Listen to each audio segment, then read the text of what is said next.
Hi guys and welcome to Mindset. Today we're talking to Noella Coursaris Musunka. Where do I start when I introduce Noella? She's an international model. She's a philanthropist. She's a proud African, a feminist maybe. We're gonna talk about the Malaika Foundation. She's created about 11 years ago, looking after young girls in the Democratic Republic of Congo. She's a very passionate woman, so we're gonna talk about her ambitions, the challenges she's faced, and basically what keeps her going. I hope you like the conversation. See you in a bit.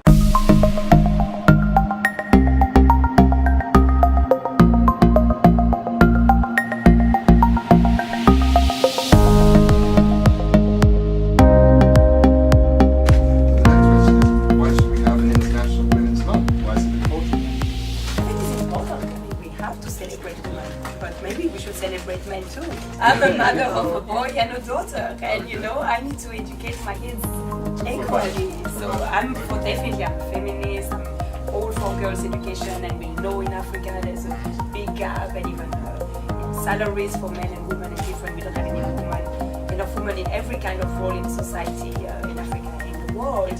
But it's very important. We celebrate women, we hear their voice, and we just work together. Noella, thank you very much for your time today. Thank you, Anna, for having me today. It's a pleasure to be with you. The first question I would have for you is George Malaika Foundation and the Snow Malaika has been up for more than 10 years. How did it start? It's a long journey with a lot of success stories, but a lot of challenges too.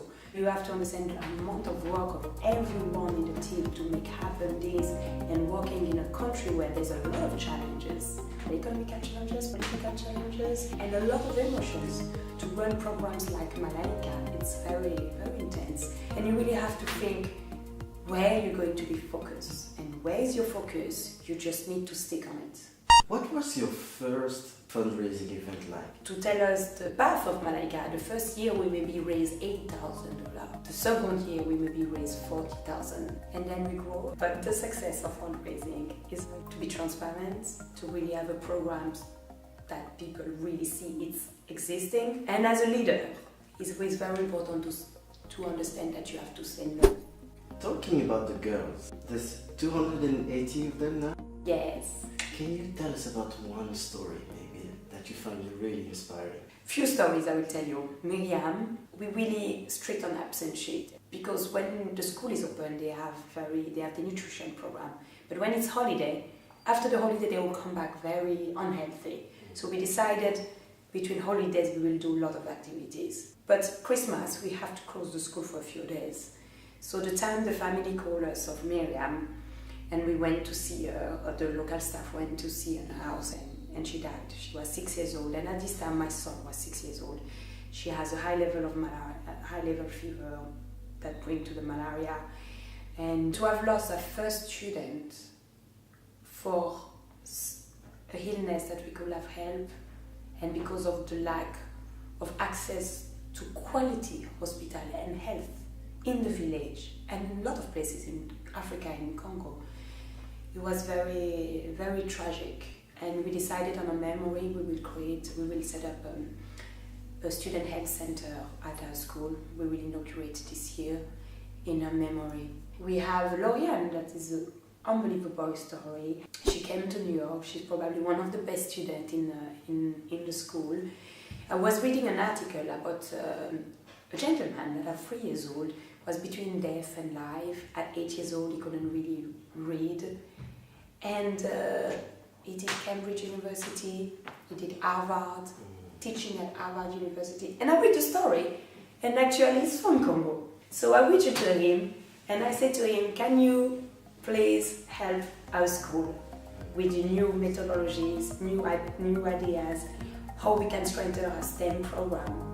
And he was like, oh my God, I'm so busy, but this is my country, I have to do it. So now he spends between 5 and 8 hours a week Skyping the teachers, the staff, the students, and Lauriane from all the exams and the things.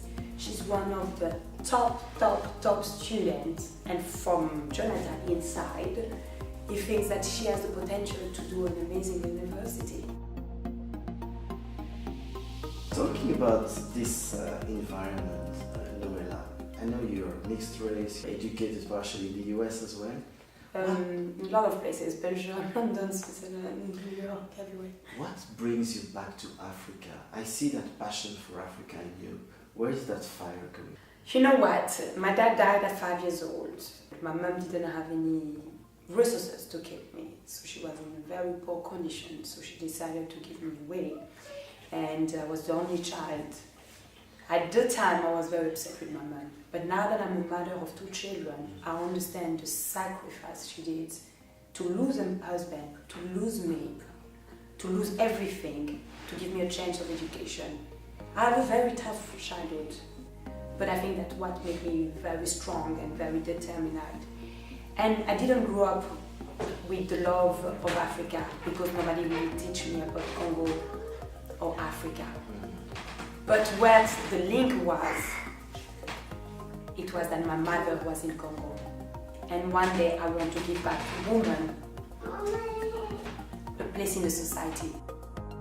Africans, we need to be united. Yes. Right now, there's no one single African woman president. We need to have more women in the society, economically, socially, politically, and women that have a voice. That's very key for the future, because I see in the community where we're in a small village, it's women are strong, women are the future. What makes you particularly proud? I'm very proud because 90% of the fund we're raising, between 90 and 91% the fund we're raising go to the program. We have very, very low cost of running the foundation. We have passionate team. We have people that believe in the cause. And you know, it's a village where there's no water, no electricity. To access the school, the road is so bad. So you have to understand, to put the school like that, it was a huge challenge. To put the first stone was emotional, and then to see growing, and we put the school is eco-green, we have panels, solar. But it's not about the school. We're developing a village. That's the program that we've been putting in place. You can duplicate it anywhere in the world. So you have the school, you have the community center that we built with FIFA. We have more than 5,000 people a year going there. It's like a hub where people come to meet to learn reading, writing, maths, IT, a program for the women where they do sewing, and we use a lot of sport and football and soccer. Noella, when I see you, I'm amazed by your level of enthusiasm, energy, positive attitude towards that. Can you tell us a little bit about the setbacks and how you managed to find a way to go through that? I try wherever I go to give a positive side of Africa. I'm a success story.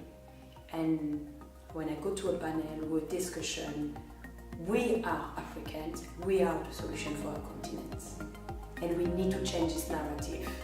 Last question, Noella. How difficult is it to be a female figure, a female leader in a patriarchal society like Africa? You know what? It's very funny the question you ask me, because wherever I go in the world, I don't look myself being black or white, or being a woman or being a man. I just look at myself being Noella. You just have to have this voice inside you and say, that's what we want to achieve, that's what I want to achieve, and just go for it. If you ask yourself too many questions, I'm a woman and this and that, for me, I don't have time to think all of that. I'm just a person that likes to have results and actions.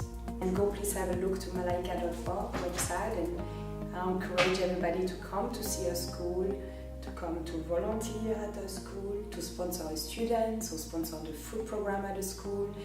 And for us, Malaika, it's a lot of people and a lot of ideas coming together, and we're always happy to hear what we can do better. Give 5?